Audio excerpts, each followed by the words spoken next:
Assalamualaikum warahmatullahi wabarakatuh. Waalaikumsalam warahmatullahi wabarakatuh. Bismillahirrahmanirrahim. Alhamdulillah rabbil alamin. Allahumma salli wa sallim wa barik ala sayyidina Muhammadin wa ala alihi wa ashabihi ajma'in. Subhanaka la ilma lana illa ma 'allamtana innaka antal alimul hakim. Rabbi shrah li sadri wa yassir li amri wahlul 'uqdatam min lisani yafqahu qawli. Alhamdulillah, sebelumnya terima kasih saya ucapkan kepada rekan-rekan semuanya yang telah memberikan kesempatan kepada saya untuk memaparkan materi terkait fikih kuliner dengan tema aspek halal dan haram makanan. Itu materi yang diberikan kepada saya ya sebelumnya. Baik, suara sudah oke nih, dengar jelas ya?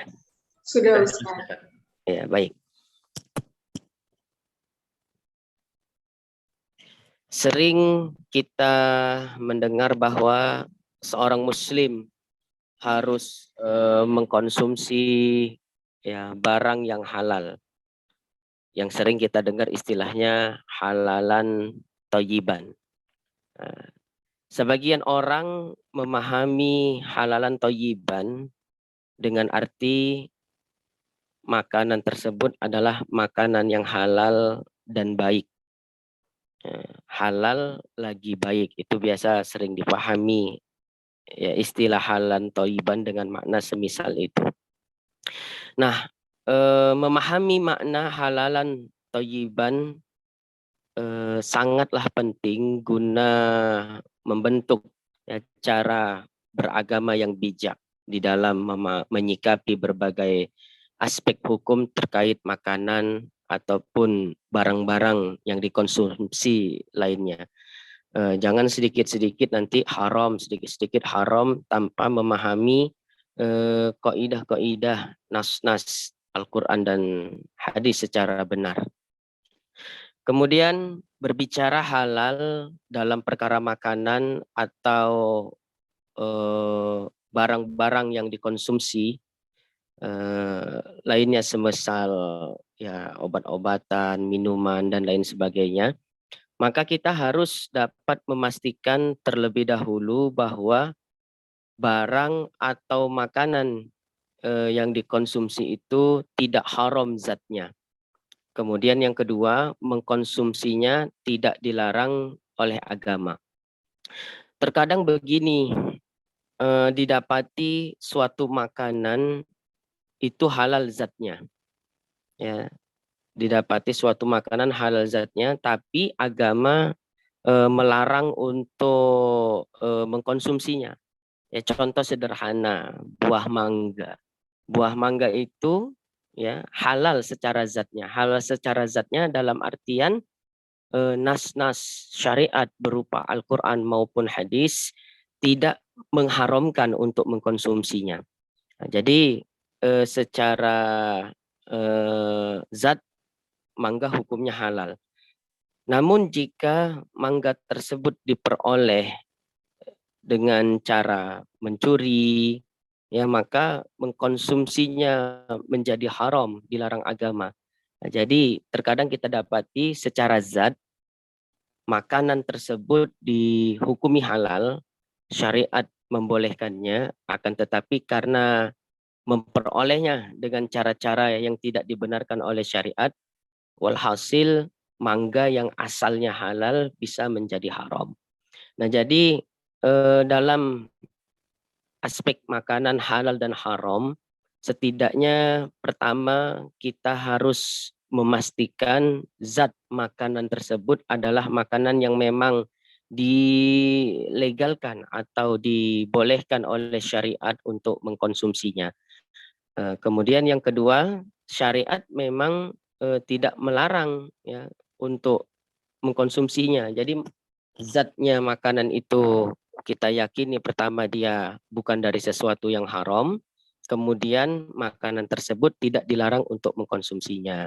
Nah, jadi ya kadang-kadang ada makanan itu secara zat dia halal, ya secara zat dia halal, kemudian karena diperoleh dengan cara-cara yang tidak benar, maka mengkonsumsinya bisa berubah menjadi haram.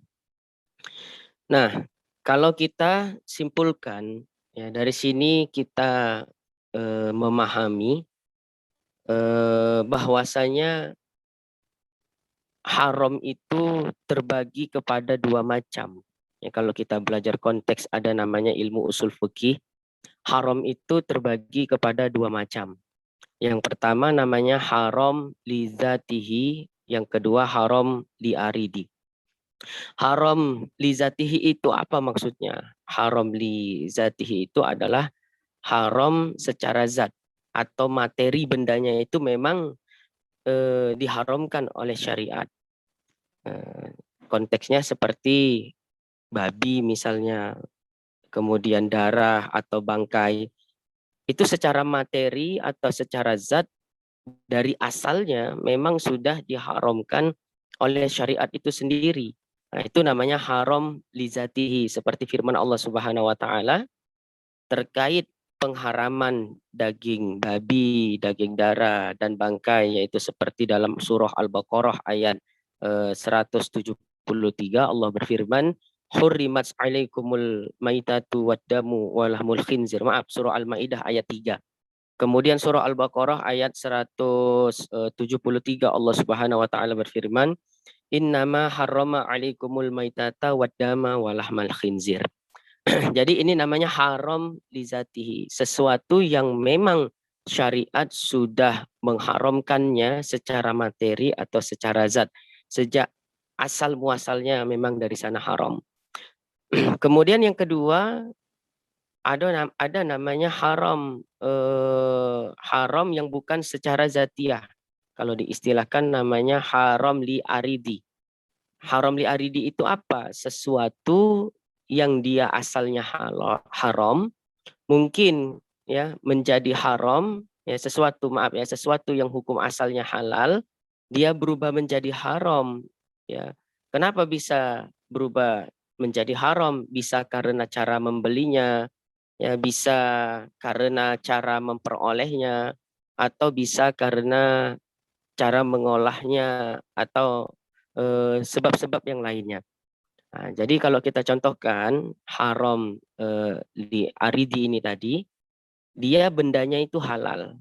Ya. Cuma karena cara mendapatkannya, cara memprosesnya, cara membelinya dengan cara-cara yang haram, maka benda yang halal itu berubah menjadi haram.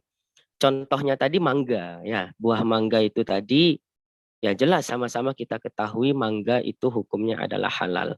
Namun bila mangga tadi dibeli, ya atau diperoleh dengan cara mencuri, maka mengkonsumsi mangga tersebut hukumnya haram.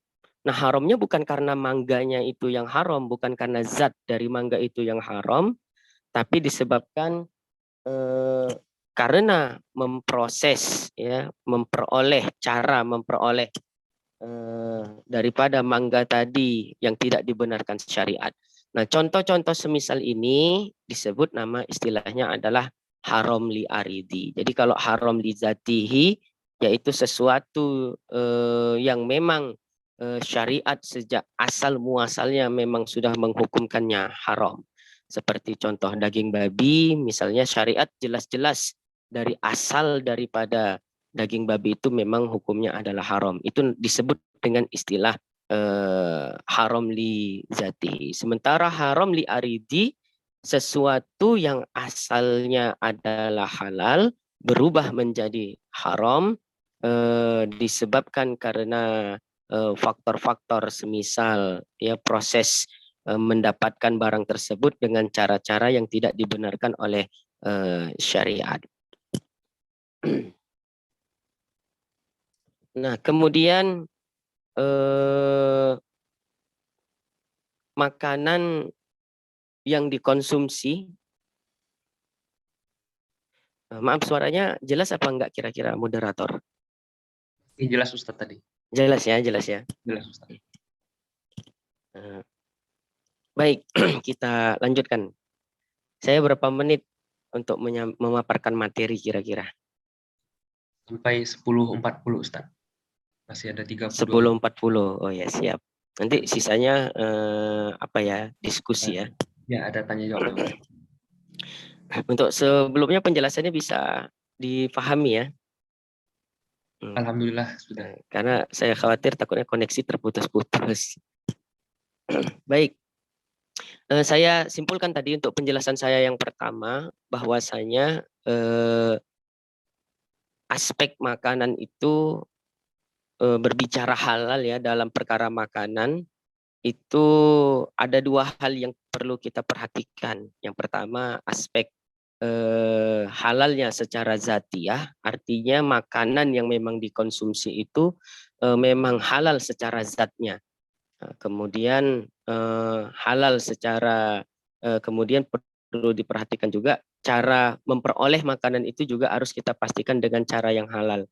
Bukan cara memperolehnya saja, dari mulai cara membelinya. Misalnya kita membeli suatu makanan ya, itu harus dibeli dengan uang yang halal satu. Yang kemudian yang kedua memperolehnya, misal kita memperoleh suatu makanan bukan dengan cara membeli ya, misalnya seperti tadi buah mangga, yaitu diperoleh dengan cara yang halal, bukan dengan cara mencuri. Kemudian mengolah makanan tersebut juga harus dengan cara yang dihalalkan pula. Nanti lebih spesifiknya akan saya jelaskan akan saya rangkum pada bahasan yang terakhir. Karena materi aspek halal dan haram dalam masalah makanan ini termasuk masalah yang kompleks ya, artinya pembahasannya cukup luas ya, dengan pemaparan waktu yang 40 menit ini, jadi saya hanya menjelaskan inti-inti yang bisa, inti-inti daripada bahasan ini yang memang bisa untuk kita pahami bersama, bisa kita jadikan pegangan dalam kehidupan kita sehari-hari, agar kita bisa menghindari makanan-makanan yang tidak dihalalkan. Karena makanan yang haram ini dan makanan yang halal ini dampak terhadap tubuh itu Masya Allah luar biasa, terutama dalam hal ketaatan. Mungkin kita ya sering bertanya-tanya kenapa kita sulit sekali menggerakkan anggota tubuh kita untuk beribadah, untuk taat kepada Allah Subhanahu wa taala. Hal-hal apa yang menghalangi masalah tersebut? Nah, itu bisa terjadi disebabkan karena kita tidak memperhatikan daripada makanan-makanan yang kita konsumsi, tentang kehalalannya, keharamannya, atau ya subhat lah paling tidak. Sebagaimana di awal saya katakan tadi, makanan halal, makanan haram itu sangat berpengaruh sekali ya terhadap semangat kita di dalam beribadah. Nah, ketika orang memang sudah terbiasa sangat berhati-hati di dalam mengkonsumsi makanan-makanan yang halal, secara otomatis tubuhnya atau anggota-anggota tubuhnya untuk dibawa taat kepada Allah itu mudah. Nah, sementara sebaliknya, bila terlalu banyak ya masuk ke dalam tubuh kita ya, atau kita terlalu banyak mengkonsumsi ya makanan-makanan yang halal, yang haram, baik dia haram secara zati ya atau dia haram secara li'aridi, itu akan berpengaruh terhadap tubuh kita, rasanya menyebabkan ya diri kita itu malas untuk melakukan ibadah-ibadah dan ketaatan kepada Allah. Dipaksa kayak gimana pun ya sulit bergerak tubuh kita untuk beribadah kepada Allah. Jadi ketika kita mendapati diri kita sulit, berat, malas untuk beribadah kepada Allah Subhanahu wa taala, maka aspek yang satu ini nggak bisa dianggap hal yang biasa-biasa begitu. Dalam artian ya, cobalah kita introspeksi diri kita, barangkali sudah terlalu banyak kita mengkonsumsi perkara makanan yang diharamkan oleh Allah Subhanahu wa taala, sehingga menyebabkan tubuh kita sangat berat dan sulit, malas untuk diajak ya beribadah kepada Allah Subhanahu wa taala. Nah, itu adalah dampaknya, ya dampak bagi tubuh kita, dampak dalam hal ibadah. Nanti kalau dampaknya dalam kesehatan, nanti ada yang ahli ya yang akan menjelaskannya. Saya hanya membahas apa yang saya ketahui dan apa yang saya bidangi. Nah, saya nggak komentar tentang masalah gizi dan lain sebagainya, mudorotnya untuk tubuh. Nah, saya bukan menjelaskan hal itu. Nanti pemateri kedua insya Allah akan memaparkannya. Nah, jadi secara agama dampak makanan haram itu masya Allah luar biasa. Ya, dampaknya kompleks, bukan kepada diri kita saja. Misalnya seorang ibu yang menyusui anak bayi. Nah, bila mana makanan yang dikonsumsi oleh ibu yang menyusui tersebut, makanan tersebut bersumber dari makanan-makanan yang haram, ataupun makanannya halal, tapi cara memperoleh makanannya itu dengan cara yang haram, dibeli dari uang yang haram. Nah, makanya suami-suami, ya kita lah terutama yang sudah berumah tangga, perhatikan di dalam memberikan asupan makanan kepada anak istri kita, harus benar-benar kita yakini makanan-makanan itu dibeli dengan uang yang halal 100%. Karena itu sangat berpengaruh. Jadi ibu yang menyusui, bila ibu yang menyusui tersebut mengkonsumsi makanan-makanan yang haram secara zatiah atau makan makanan yang haram secara aridi, makanan, minuman ya yang dibeli dari uang yang haram, itu sangat berpengaruh terhadap perkembangan akhlaknya si anak. Nah, kita sering ya melihat ya anak-anak mungkin terlalu nakal ya, sulit untuk diatur. Itu barangkali ya bukan karena anak itu yang nakal ya, sebab barangkali dahulu kita tidak memperhatikan ya makanan-makanan yang masuk ya ke dalam perut anak tersebut, mulai dari ASI ketika dia bayi sampai dia beranjak remaja. Kita tidak memperhatikan asupan makanan itu halal atau haram, sehingga sangat-sangat dan sangat berpengaruh terhadap perkembangan seorang anak. Nah, jadi kita orang tua kalau punya anak yang sulit diatur, nakal dan lain sebagainya, coba kita introspeksi diri terlebih dahulu. Barangkali kita tidak memperhatikan asupan-asupan makanan yang kita berikan kepada anak-anak kita. Nah, ini maksudnya salah satu bentuk daripada dampak negatif ya makanan-makanan haram itu ya secara menyeluruh, ya baik kepada diri sendiri ataupun kepada orang-orang di sekitar kita yang kita berikan makanan-makanan yang haram tersebut. Nah, baik, tapi ini bukan inti materinya ya. Inti materinya mungkin yang akan perlu kita pahami kriteria-kriteria ya makanan itu halal dan haram itu seperti apa ya. Nah, itu tadi saya menceritakan tentang apa ya, dampak-dampak ya yang diakibatkan dari makanan yang haram terhadap tubuh atau jasad orang yang mengkonsumsi makanan atau minuman haram itu dalam perspektif agamanya. Nanti kalau dalam perspektif gizi dan lain sebagainya itu nanti ada dokter profesor yang akan memaparkannya. Nah, baik, makanan yang dikonsumsi ya itu adalah harus makanan yang halalan toyiban. Kita sering mendengar ya istilah halalan toyiban. Di dalam Al-Quran sendiri kata toyib ya kata-kata toyib itu banyak disebutkan di berbagai ayat ya. Toyib itu artinya baik ya, di dalam Al-Quran lafaz toyib itu banyak disebutkan, terkadang dalam bentuk kata toyiban ya seperti halalan toyiban, kemudian terkadang disebut toyib itu dalam bentuk toyibat ya.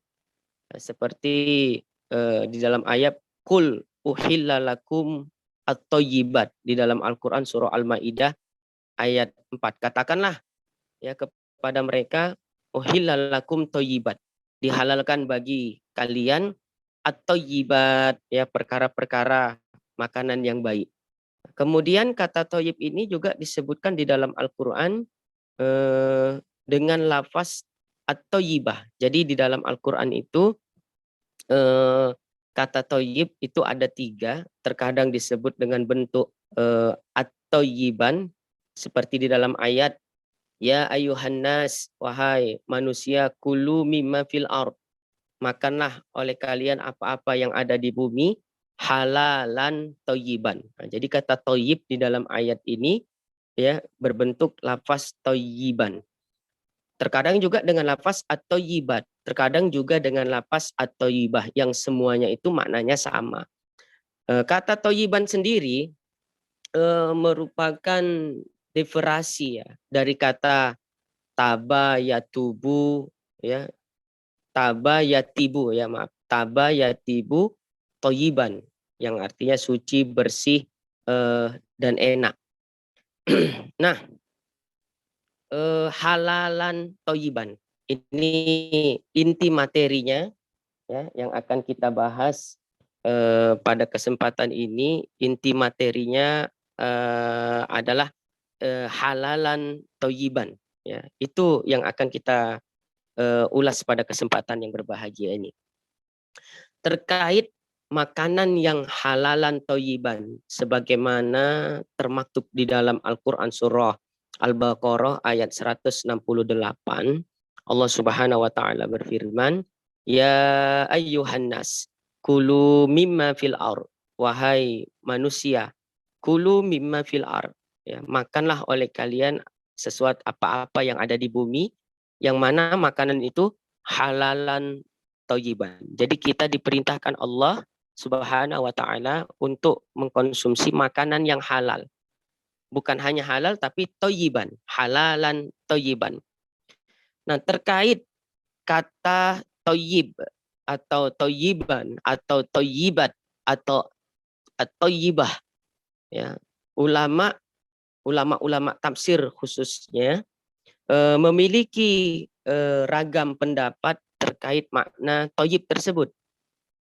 Semisal yang pertama itu termaktub di dalam kitab Mu'zam ya, Mufradatil Afadil Quran, yang disusun oleh Asy-Syaikh Raghib Al-Isfahani, bahwasanya toyib di dalam ayat tersebut, ya ayyuhan nas kulu mimma fil ard halalan toyiban, toyib itu semakna dengan halal.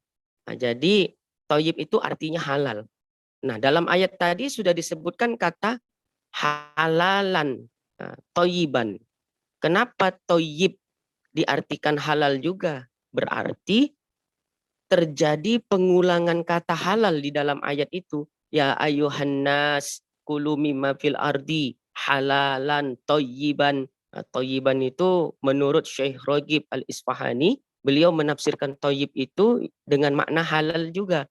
Berarti terjadi pengulangan makna ya di dalam ayat ini. 2 kali kata halal disebut. Satu dengan lafaz halal sendiri, kemudian yang kedua dengan lafaz toyiban. Menunjukkan apa? Menunjukkan taukid ya, penguatan makna bahwa di dalam mengkonsumsi sesuatu kita harus sangat-sangat dan sangat memastikan kehalalan daripada sesuatu yang kita konsumsi tersebut.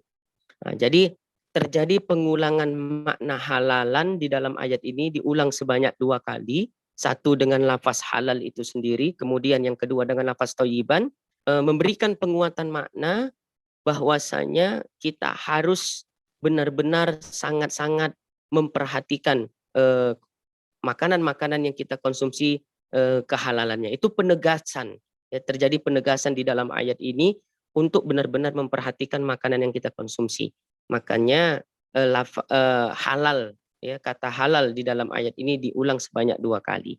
Nah, itu penafsiran pertama tentang makna toyiban yang disampaikan oleh Asy-Syaikh Raghib Al-Isfahani di dalam kitab beliau Mu'zam ya, Mufradat lil Afadil Quran. Untuk referensi-referensinya, kitab-kitabnya, rujukannya sebenarnya sudah saya siapkan di sini. Cuma kalau untuk saya buka lagi ibarat-ibaratnya, rasanya terlalu lama nanti materinya, karena batas waktu kita pemaparan materi kurang lebih 40 menit ya. Nah, ini semisalnya ya di hadapan kita ini ada inilah di antara salah satu referensinya, setidaknya di sini ada dengan saya sekitar kurang lebih 8 kitab. Nah, maksudnya karena ini kita kajian ilmiah, maka pemaparannya pun harus menurut pemaparan para ahli, dalam hal ini para ulama kita. Nah, jadi di sini nanti yang saya sampaikan ya, tidak ada sedikit pun yang saya sampaikan itu merupakan pendapat pribadi saya, melainkan pendapat para ahli yang termaktub di dalam kitab-kitab mereka. Dalam konteks ini adalah para ulama kita. Jadi perlu dipahami tidak ada satupun pendapat pribadi saya ya yang akan saya sampaikan di sini, melainkan menurut pendapat para ahli. Nah, kemudian ulama lain, ya. Ulama lain menafsirkan makna thayyiban di dalam ayat tadi, ya ayuhan nas kulu mimma fil ardi halalan thayyiban. Ya, itu surah Al-Baqarah ayat 168. Ulama lain seperti Al-Imam Ibnu Katsir di dalam kitab beliau Tafsir Al-Qur'anil Azim, atau yang lebih populer di tengah-tengah kita dengan sebutan kitab Tafsir Ibnu Katsir.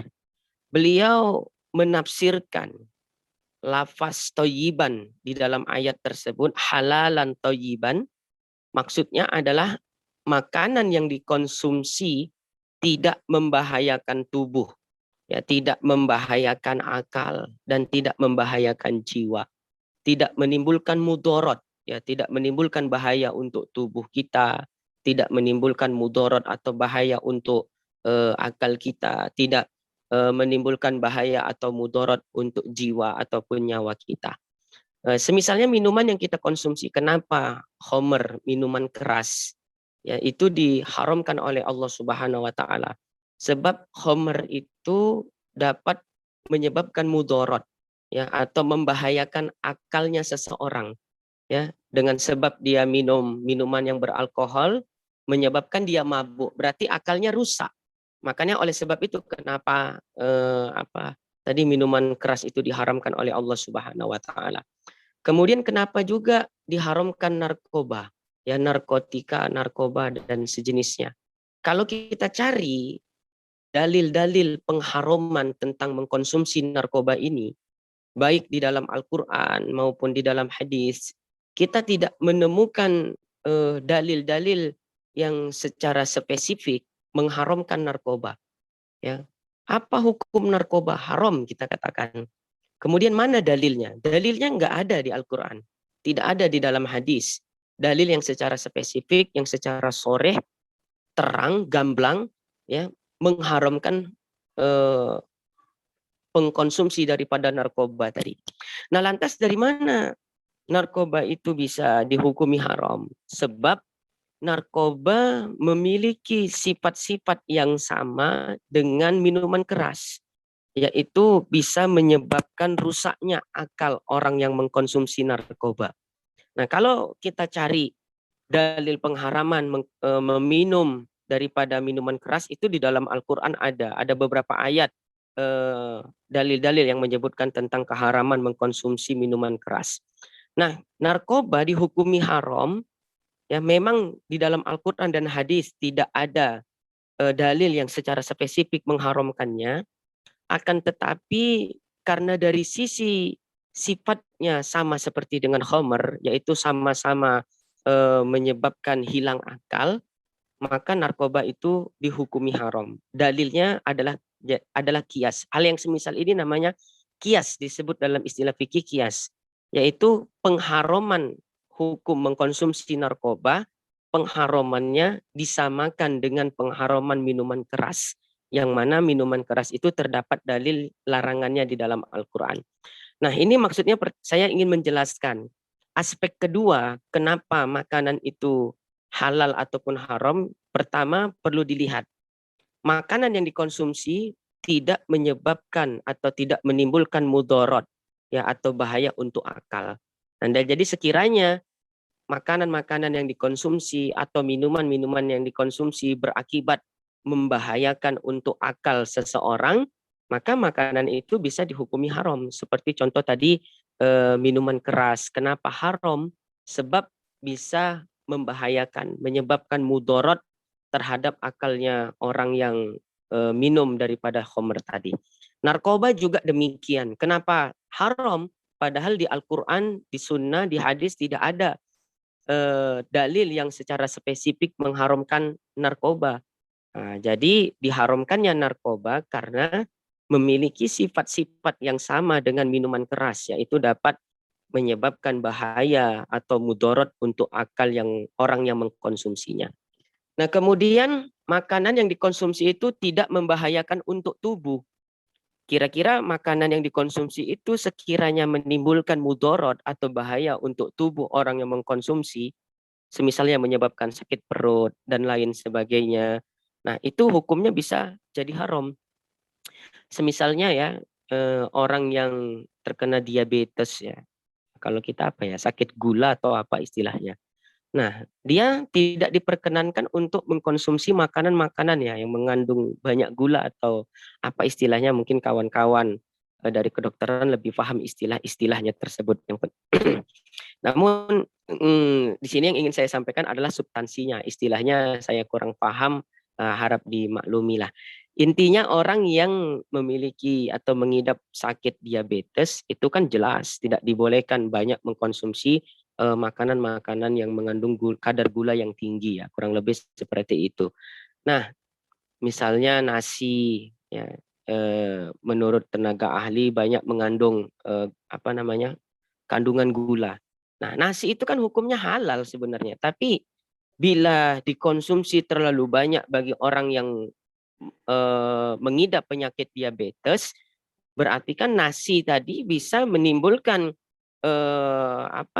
mudorot ya atau bahaya untuk tubuh orang yang mengkonsumsi. Maka bisa jadi ya nasi tersebut bisa nanti dihukumi haram atau dihukumi makruh ya untuk orang yang mengidap penyakit diabetes.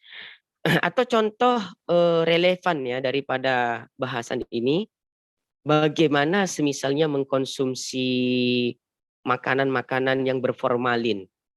Ya, itu nanti dari kadar gizi dan lain sebagainya itu nanti ada yang memaparkan. Nah, namun saya akan membahas masalah ini dari aspek hukum fikihnya, mengkonsumsi makanan berformalin. Sama-sama kita ketahui meskipun bagi orang awam formalin bila masuk ke dalam tubuh manusia ya mungkin dengan kadar-kadarnya tertentu itu bisa menyebabkan mudorot. Ya bisa menyebabkan bahaya untuk orang yang mengkonsumsi. Nah, kadar mudorotnya ini kan relatif. Sekiranya formalin yang masuk ke dalam tubuh orang yang mengkonsumsi ya makanan berformalin tadi, kadar formalinnya tidak terlalu tinggi, ya hanya akibatnya mungkin menyebabkan sakit perut saja, hanya menyebabkan pusing-pusing dan lain sebagainya. Nah, hukum mengkonsumsi makanan berformalin yang menyebabkan mudorot yang tidak terlalu berbahaya, hanya sebatas sakit perut, mulus-mulus ataupun pusing-pusing, itu hukum fikih menyikapi masalah ini, makanan itu tidak sampai haram ya, makanan itu dihukumi makruh. Cuma bila formalin tadi dikonsumsi memang dengan kadar yang rendah, tapi dikonsumsi terus-menerus ya sepanjang waktu, nah menurut tenaga ahli bisa berakibat sampai ya membahayakan nyawanya. Dalam artian orang yang terlalu sering masuk ke dalam tubuhnya zat-zat berformalin bisa menyebabkan ya sakit parah yang bisa menghantarkan kepada kematian.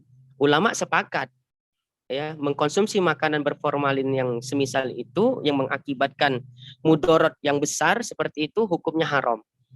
Jadi berbicara makanan haram itu ya itu tidak semerta-merta bisa kita vonis ini makanan hukumnya haram. Ya kita harus lihat dulu dampaknya. Ya, dampak secara kesehatan terhadap tubuh itu apa? Nah, contoh ya tadi makanan berformalin tadi. Kita sepakat semua formalin itu bisa menyebabkan dampak negatif bila masuk ke dalam tubuh kita. Hanya saja dampak negatif itu sejauh mana, ya? Apakah sampai menimbulkan kematian, ya, ataukah hanya sebatas menimbulkan sakit-sakit biasa, pusing, muntah, ya, atau sakit perut biasa. Mungkin kalau kadar formalinnya sedikit masuknya ke dalam tubuh, ya mungkin nanti akan dipaparkan lebih jelasnya oleh tenaga ahlinya. Ya, masuk ke dalam tubuh tidak terlalu banyak, hanya menyebabkan sakit-sakit perut. Nah, itu tidak bisa langsung kita vonis ya haram, ya. Nah, jadi dia dilihat ilatnya, dampaknya, sebabnya. Apa yang timbul di ya akibat sebab daripada mengkonsumsi makanan berformalin tadi. Kalau sekiranya menyebabkan cacat fisik, menyebabkan penyakit yang parah sampai bisa menghantarkan kepada kematian, itu hukumnya bisa haram. Ini saya punya pengalaman pribadi ya. Jadi saya pernah berdiskusi ya, kalau dikatakan berdebat kurang enak bahasanya, berdiskusi dengan orang dia Islam ya, tapi Islam yang kita katakan baru-baru hijrah lah. Dia memponis bahwasanya makan atau mengkonsumsi tape ya, beliau mengatakan haram makan tape, Ustadz. Kenapa haram saya tanya? Karena di tape itu katanya mengandung alkohol yang begini katanya. Nah, jadi memang ya di dalam tape itu ya mungkin memang ada kandungan alkoholnya. Tapi tidak semerta-merta bisa kita vonis tape itu hukumnya haram.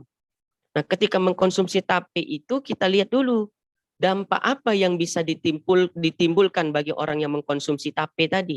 Apakah dia membuat mudorot bahaya untuk tubuh? Apakah dia membuat mudorot atau bahaya untuk akal atau bahkan bisa menghilangkan jiwa? Nah, kalau ketiga aspek ini tidak kita temukan dalam tape itu, dari mana kita bisa menghukumkan tape itu halal? Bagaimana kita bisa menghukumkan tape itu haram? Ya, meskipun dia mengandung kadar alkohol tertentu. Nah, jadi kalau kita buka kitab-kitab literatur fikih seperti di dalam kitab Al-Fiqhu ala Mazahibil Arba'ah, fikih 4 mazhab yang disusun oleh Al-Imam Abdullah Al-Jazairi, alkohol itu memang hukumnya najis, tapi bila digunakan untuk kepentingan-kepentingan tertentu, semisal alkohol digunakan untuk kepentingan medis, maka itu dimaafkan, tidak haram lagi hukumnya. Atau bahkan alkohol itu digunakan untuk bahan pengawet dari makanan tertentu supaya makanan tersebut lebih tahan lama. Ya, itu juga tidak ada masalah. Jadi tidak semerta-merta makanan-makanan itu bila mengandung alkohol langsung kita vonis hukumnya haram, ya. Ini saya berbicara konteks makanan ya, bukan minuman. Kalau minuman beralkohol ya jelas ya hukumnya haram ya, baik dengan kadar tertentu ataupun ya baik kadar alkoholnya sedikit atau kadar alkoholnya banyak. Kalau minuman itu hukumnya haram ya. Ini saya berbicara konteks makanan. Jadi makanan kalau mengandung kadar alkohol seperti tape itu hukumnya halal, tidak jadi masalah.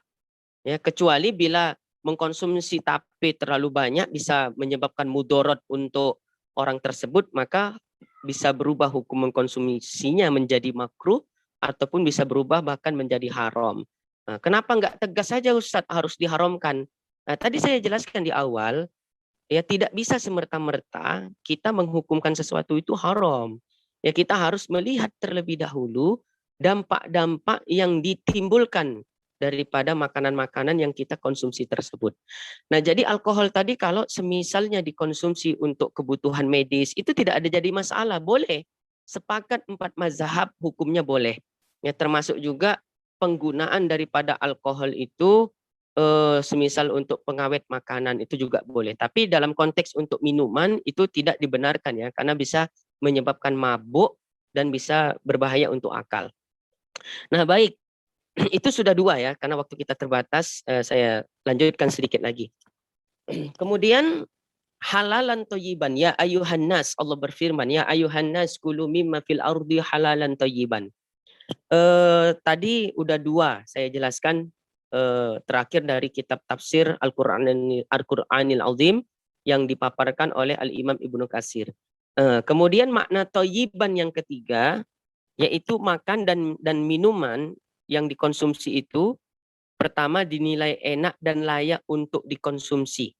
ya, halalan toyiban. Toyiban di situ makna yang ketiga, makanan atau minuman yang dikonsumsi itu adalah makanan, ya, yang memang layak untuk dikonsumsi.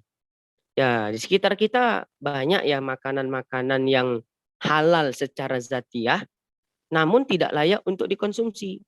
Semisal contoh sederhana buah-buahan, mangga kita katakan, mangga itu halal secara zatiah, ya. Tapi kalau sudah busuk mangga tersebut, apakah halal juga untuk dikonsumsi? Ya, secara fikihnya halal ya mangga tersebut, tapi kan sudah tidak layak dikonsumsi. Nah, jadi makanan dan minuman yang dikonsumsi tersebut itu adalah makanan yang layak dikonsumsi. Yang asalnya halal seperti mangga, mungkin karena sudah busuk mangga tersebut sehingga tidak layak untuk dikonsumsi, berarti dia tidak termasuk makanan yang toyib. Ya, tidak termasuk makanan yang toyiban.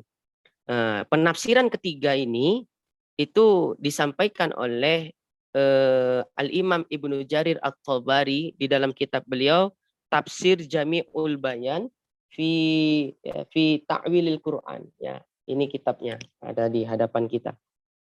Hal senada juga disampaikan oleh Al-Imam Al-Qurtubi ya di dalam kitab beliau Tafsir Jami' li Ahkamil Qurtubi. Jadi tiga tadi hal.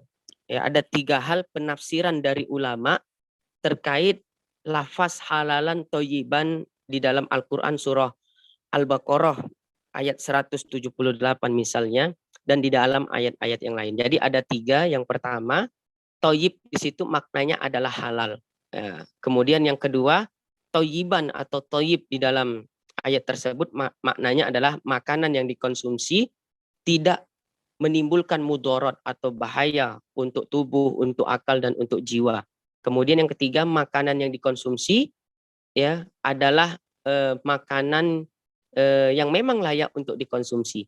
Nah, jadi halalan toyiban itu harus memenuhi 3 syarat ini.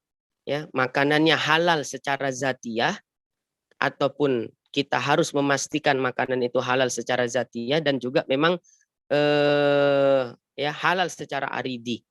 Kemudian yang kedua, makanan yang kita makan harus kita pastikan kira-kira kalau saya konsumsi ini bahaya nggak untuk tubuh saya, bahaya nggak untuk akal saya, atau bahkan bahaya nggak untuk nyawa saya. Kemudian yang ketiga, makanan yang kita konsumsi itu harus kita pastikan makanan itu memang layak untuk kita konsumsi atau tidak. Jadi 3 aspek ini yang bisa kita jadikan acuan untuk menentukan suatu makanan itu halal atau haram. Nah, terakhir sebagai penutup, bahwasanya kesimpulan ya, saya simpulkan, makanan itu dianggap halal apabila memenuhi 4 kriteria. Ya, makanan itu dianggap halal apabila memenuhi 4 kriteria. Yang pertama, halal secara zat. Itu udah kita jelaskan tadi. Kita harus memastikan 100% bahwa makanan yang kita konsumsi adalah makanan yang halal ya secara zat. Ya, artinya memang syariat melegalkan, membolehkan untuk mengkonsumsinya seperti buah-buahan, sayur-sayuran, itu kan halal secara zatiah. Kemudian yang kedua, halal cara memperolehnya. Jadi makanan yang kita konsumsi selain kita yakini halal secara zatiah, kita juga harus memperhatikan kehalalan cara memperolehnya. Bukan karena hasil mencuri, bukan karena hasil merampas, ya, bukan karena hasil menipu, atau bukan karena hasil pekerjaan-pekerjaan haram lainnya. Ustadz, saya makan mangga, ya, tapi mangga ini saya beli dari uang haram, ya. Hasil uang ini hasil daripada menipu orang lain. Uang itu hasil daripada korupsi. Saya belikan mangga. Bagaimana hukum status mangga itu? Haram lah. Ya, haramnya namanya haram li aridi yang udah kita bahas di awal. Jadi yang kedua, aspek kedua harus kita perhatikan, makanan tadi harus halal cara memperolehnya. Yang diistilahkan dalam istilah fikih halal li aridi, ya. Kita harus bisa menjamin makanan itu tidak haram secara aridi, yaitu cara memperolehnya, cara ya mendapatkannya itu harus kita yakini dengan dibeli dengan uang yang halal ataupun memperolehnya dengan cara yang halal. Saya nggak beli Ustadz, ini mangga ngambil mangga tetangga. Caranya gimana memperolehnya? Saya curi ya, karena masuk mangga tadi ke pekarangan saya ambil mangganya. Nah, itu nggak boleh, haram hukumnya karena bukan haknya milik kita. Nah, kemudian kalau diminta mangga tadi ya, itu kan halal ya kalau kita meminta ya makanan tertentu misalnya kepada tetangga kita minta mangganya, kemudian diberikannya, diizinkannya untuk memetiknya, maka itu halal. Kemudian yang ketiga, aspek yang ketiga, kita harus dapat memastikan bahwasanya makanan tersebut halal cara memasaknya. Halal cara memasak ini maksudnya seperti apa? Misalnya kita masak ayam, ya ayam itu jelas hukumnya halal, tapi semisalnya dimasak menggunakan wajan bekas memasak babi, ya udah jelas hukumnya jadi haram. Nah, ayam tadi hukum asalnya adalah halal, tapi karena cara memasaknya ya tidak dibenarkan oleh syariat, semisalnya karena ayam tersebut dimasak menggunakan wajan, yang wajan itu memang kita pastikan ya bekas daripada memasak daging babi, maka hukum ayam tadi menjadi haram. Nah, itu dia. Ataupun semisalnya ya di Bali ya, orang itu kalau setahu saya ya, orang-orang itu di sana yang bukan Islam ya, memasak daging daging sapi atau ya daging ayam, terkadang darah-darahnya itu pun ikut dimasak oleh mereka. Nah, ini kan jelas bahan-bahan yang digunakan untuk memasak itu bahan-bahan yang haram. Jadi darah ayam tadi dicampurkan ya ke dalam masakan daging ayam tadi. Ya, kata mereka lebih lemak ya rasanya atau apa, wallahu alam. Nah, tapi yang jelas bahan-bahan yang digunakan oleh mereka adalah bahan-bahan yang haram. Seperti memasak dengan campuran darah. Darah kan hukumnya haram. Maka itu dapat dipastikan daging ayam tersebut dihukumi haram. Jadi aspek yang ketiga, kita harus bisa memastikan apakah cara memasaknya sudah dibenarkan syariat ataukah seperti apa. Nah, terakhir ya, waktu sudah habis.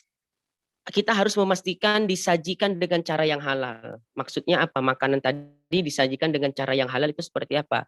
Bejananya, wadah tempat makanan tadi, piringnya ya atau mangkuknya itu bukan piring atau mangkok yang terbuat dari emas dan perak. Karena Rasul Shallallahu Alaihi Wasallam mengharamkan emas maupun perak digunakan untuk bejana, ya untuk wadah-wadah makanan, ya untuk piring, untuk mangkuk dan lain sebagainya. Jadi 4 aspek tadi. Halal secara zatiah. Kedua, halal cara memperolehnya.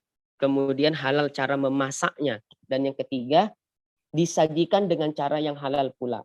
Bahwa wadah untuk makanan tadi, wadahnya bukan terbuat dari emas dan perak. Jadi kalau yang dimasak itu sup ayam, tapi wadahnya wadah emas karena saking tajirnya itu orang, maka hukum sup yang asalnya halal jadi haram. Kenapa? Karena wadahnya terbuat dari emas dan perak. Wallahu alam, barangkali itu saja, sudah lewat dari 2 menit pemaparan materinya. Inti-inti saja saya sampaikan, saya kembalikan kepada moderator. Barangkali ada yang mau didiskusikan. Terima kasih.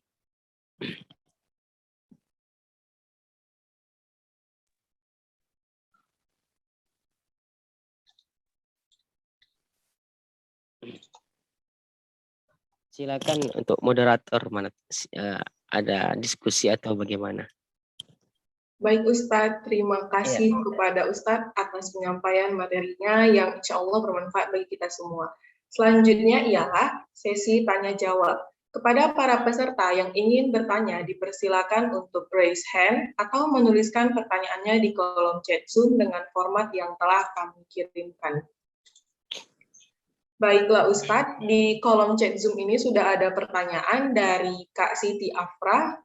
Pertanyaannya, ayam adalah hewan yang halal, tapi sekarang di pasar kita melihat ayam langsung dijual tanpa kita lihat cara pemotongannya. Apakah menyebut nama Allah atau tidak? Gimana seharusnya kita sebagai umat muslim? Kebanyakan tidak melihat hal seperti itu. Boleh langsung dijawab, Ustadz? Baik. Nah, ini pertanyaan yang sangat bagus sekali terkait penyembelihan hewan ya. Nah, hewan yang halal seperti ayam, bila penyembelihannya tidak memenuhi syarat-syarat yang telah ditetapkan di dalam syariat kita, maka itu bisa menyebabkan ayam tersebut dihukumi haram karena mungkin penyembelihannya tidak memenuhi syarat. Nah, terkait masalah menyembelih hewan seperti ayam, ya, tidak menyebut basmalah, tidak membaca basmalah. Apakah status hewan sembelihan tersebut seperti ayam tersebut dihukumi halal? Nah, di dalam madhab Syafi'i sendiri, ketika menyembelih hewan yang disembelih itu tidak disyaratkan harus menyebut bismillah. Ya, tapi yang perlu diperhatikan, yang menyembelih ayam tersebut mesti seorang muslim. Ya, harus orang Islam. Jadi asal yang menyembelih adalah orang Islam, walau dia tidak menyebut bismillah ketika menyembelih, maka status ayam sembelihan itu dihukumi halal. Nah, jadi di sini aspek yang pentingnya bukan pada basmalahnya, tapi substansinya di sini pada siapa orang yang menyembelih ayam tadi. Kalau sekiranya yang menyembelih ayam itu adalah seorang muslim, tanpa pun menyebut basmalah ketika menyembelih, secara otomatis maka ayam yang disembelih tersebut dihukumi halal. Namun sekiranya yang menyembelih adalah orang kafir, orang non-muslim, 1000 kali pun dia baca bismillah waktu menyembelih ayam tadi, ya tetap nggak halal, ayamnya haram. Nah, jadi di sini aspek yang perlu kita perhatikan bukan pada menyebut bismillah atau tidaknya orang yang menyembelih, tapi aspek yang substansi di sini adalah substansial di sini adalah yang menyembelih itu orang Islam atau tidak. Ya, kalau yang menyembelih adalah orang Islam, otomatis ya sembelihannya dihukumi halal meski tidak menyebut nama Allah Bismillahirrahmanirrahim tadi. Nah, itu barangkali yang bisa saya jawab. Bisa difahami kira-kira, insya Allah itu. Baik. Saya kembalikan lagi. Baik, terima kasih Ustadz atas jawabannya. Kepada Kak Siti Afra, apakah sudah terjawab Kak pertanyaannya?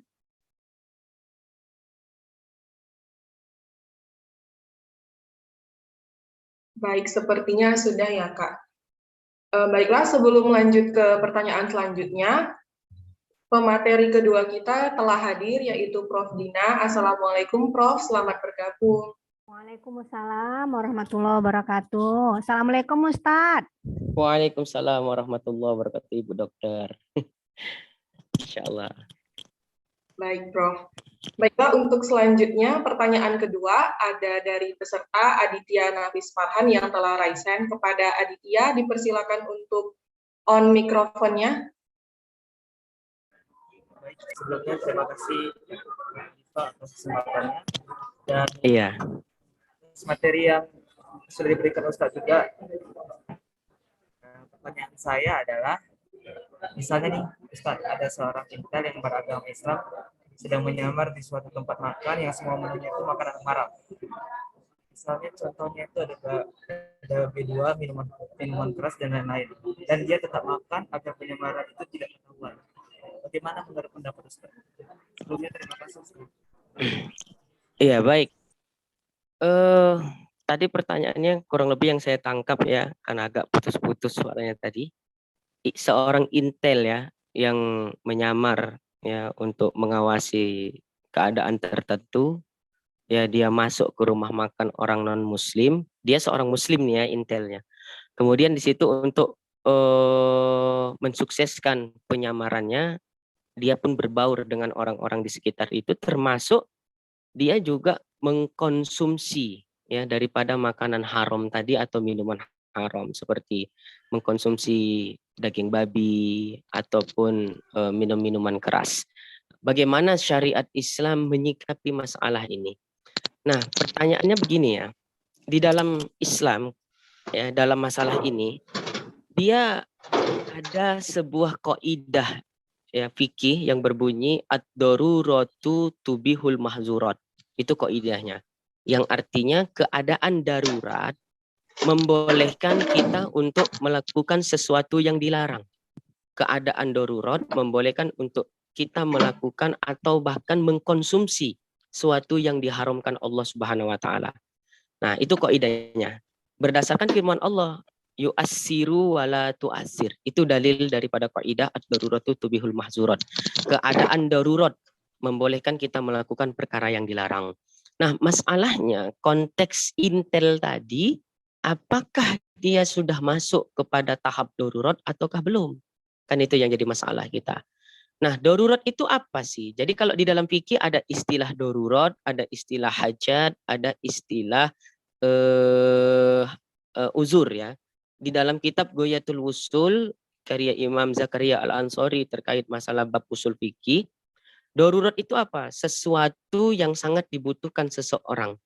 Yang bila mana orang tersebut tidak melakukannya, bisa mengancam jiwanya, mengancam nyawanya. Artinya apa? Bisa mati dia.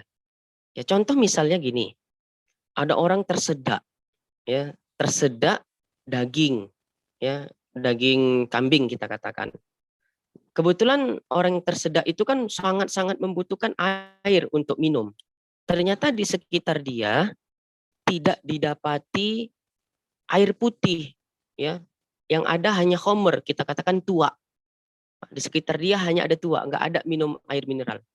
Pertanyaannya, apakah boleh ya orang yang tersedak itu tadi untuk minum tua sebatas ya menjalankan daging yang tersangkut di tenggorokannya itu? Berdasarkan kaidah ini, karena tidak didapati air putih ataupun air yang halal, orang yang tersedak tadi itu dibolehkan untuk minum tua tersebut, ya, sebatas untuk menghilangkan doror saja, sebatas untuk menghilangkan bahaya yang bisa timbul pada dirinya. Nah, jadi boleh dia minum tua tadi, karena keadaannya darurat. Kalau nggak dia minum bisa mati, dia tersedak. Nah, yang halal itu ya, yang pertama sudah diminum tua tadi, sudah jalanlah daging tadi, dia pun bisa bernapas secara normal, maka sudah cukup. Ya, tapi kalau semisalnya dia berpikir, lah ini tua rupanya enak katanya kan gitu kan. Akhirnya diminumnya lagi, padahal dia sudah tidak darurat lagi. Maka minum yang kedua hukumnya adalah haram. Nah itu tahap darurat ya. Artinya dalam artian kalau sudah sangat mengancam nyawa dan jiwa, maka perkara yang dilarang agama pun boleh untuk dilakukan. Itu contoh kasusnya. Nah terkait intel tadi, dia makan daging babi sebatas untuk nyamar supaya nggak ketahuan kalau dia itu sedang melakukan penyamaran. Nah, kira-kira yang semisal itu sudah sampaikah dia kepada tahap darurat sebagai contoh yang saya sebutkan? Maka jelas kita sepakat, intel tadi belum sampai kepada tahap darurat yang mengancam jiwanya ataupun lainnya. Kalau dia nggak makan daging babi itu, dia bisa mati dan lainnya. Nah, adapun dia makan daging babi sebatas untuk menutupi penyamarannya. Nah, berarti dia belum sampai kepada tahap darurat. Berdasarkan kaidah tadi, ad-daruratu tubihul mahzurat, maka si intel itu tidak diperkenankan.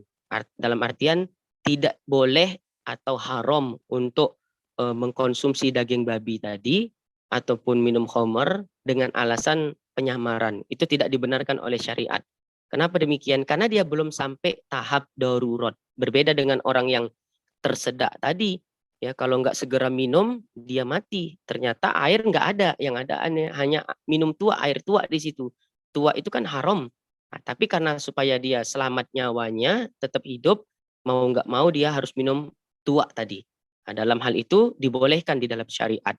Tua hukumnya asal, tapi karena darurat, kalau nggak segera diminum bisa mati, maka boleh. Sebatas untuk menghilangkan darurat itu. Itu barangkali jawaban saya. Jadi tidak dilegalkan ya secara syariat intel ya makan daging babi ataupun minum khamar sebatas untuk menutupi penyamarannya karena dia belum sampai tahap darurat. Itu dia. Terima kasih. Baik, terima kasih Ustadz atas jawabannya. Kepada Adit, apakah sudah terjawab pertanyaannya? Baik, Kak, sudah sangat menjawab. Terima kasih, Ustaz. Sama-sama. Baik, terima kasih. Selanjutnya ada Bang Furkon yang telah raise hand. Kepada Bang Furkon dipersilakan untuk mengaktifkan mikrofonnya. Assalamualaikum warahmatullahi wabarakatuh. Waalaikumsalam warahmatullahi wabarakatuh. Afwan sebelumnya Ustaz, saya bertanya Iya. tapi off cam Ustaz karena memang belum berkesempatan untuk off cam on cam Ustaz. Naam. Fadl. Baik Ustaz, tadi kan sudah jelaskan Ustaz makna dari thayyibah Ustaz, halalun thayyibah dari beberapa sumber yang udah Ustaz jelaskan tadi. Namun yang mau saya tanyakan Ustaz, kenapa dari dari Quran ya Ustaz, kata-kata thayyibah itu dipergunakan untuk disandingkan dengan halal ataupun untuk menyandingkan dengan makanan gitu. Sementara kata-kata thayyib yang artinya baik itu ada beberapa kata Ustaz dalam Al-Quran ataupun dalam bahasa Arab gitu. Ada khair dan ada hasan. Kenapa lebih dipakai kata thayyib? Sebenarnya apa perbedaan dari tiga kata itu Ustaz? Terima kasih Ustaz. Baik. Tadi sudah saya jelaskan ya di awal yang bersumber dari kitab apa tadi Mu'zam ya, Mufradat lil Afadil Quran, yang penulisnya yaitu Asy-Syaikh Raghib Al-Isfahani. Di dalam ayat itu kenapa menggunakan kata thayyib? Ya, ulama itu tadi memang kalau membahas masalah ini sampai hari kiamat mungkin nggak akan selesai ya tentang makna thayyiban itu. Karena tadi di awal saya sampaikan ulama memiliki ragam pendapat terkait penafsiran makna thayyiban ini. Ya, jadi kalau memang mau dipaksakan untuk dibahas sampai kiamat juga nggak akan selesai. Ya, sama seperti yang mau ya, sholat subuh ada yang pakai kunut, ada yang enggak. Ya, itu sampai kiamat dibahas nggak akan selesai. Cuma begini ya, kita coba membatasi bahasan ini supaya nggak terlalu jauh keluar. Ya, thayyib ya bisa diartikan baik. Ya, jadi makanan itu yang harus dikonsumsi halalan thayyiban.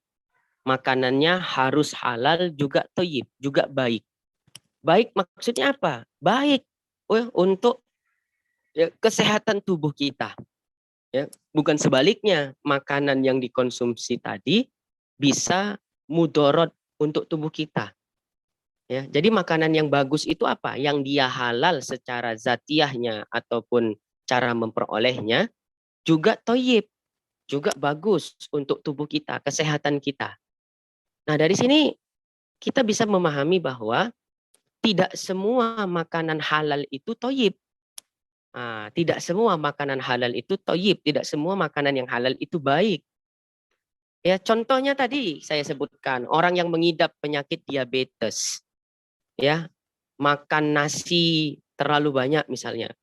Ya, setahu saya informasi dari kawan-kawan yang dokter, kalau orang kena diabetes itu tidak boleh terlalu banyak makan nasi karena banyak kandungan gulanya di situ ya. Istilahnya apa kurang lebih begitulah. Nah, nasi itu kan halal. Tapi karena yang memakan atau mengkonsumsi nasi itu adalah orang yang memiliki penyakit diabetes, sementara nasi mengandung banyak kandungan gula, maka nasi termasuk makanan yang halal tapi tidak thayyib. Khusus bagi orang yang mengidap penyakit diabetes. Enggak semua ya, relatif. Ya, kalau sehat-sehat ya makan nasi satu bakul juga enggak masalah gitu ya. Ini yang aspeknya tadi, konteksnya orang yang punya penyakit itu tadi. Nah, jadi halalan thayyiban, anjuran Allah Ta'ala itu kita harus mengkonsumsi makanan yang halalan thayyiban. Yaitu makanannya secara syariat halal, juga baik untuk tubuh.